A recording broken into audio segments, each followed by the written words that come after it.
সম্পূর্ণ কোরআন শরীফ যে ছোট্ট শিশুটা লিখেছে তার হাতে রাখতেই কষ্ট হচ্ছে। লিখতে কি কষ্ট হয়েছে? জি না, কোরআন যেহেতু অনেক মধুর বাণী, সেহেতু আমার লিখতে কোনো কষ্ট হয়নি, আল্লাহর কালাম যেহেতু। আচ্ছা, আমি কি তোমার কাছ থেকে একটা আয়াত শুনতে পারি? অবশ্যই। শোনাও, এটা আমাকে দাও।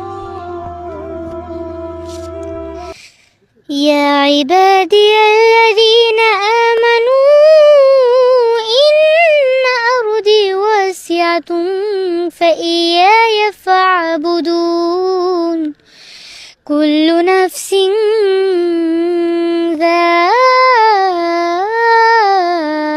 ذائقة الموت كل نفس ذائقة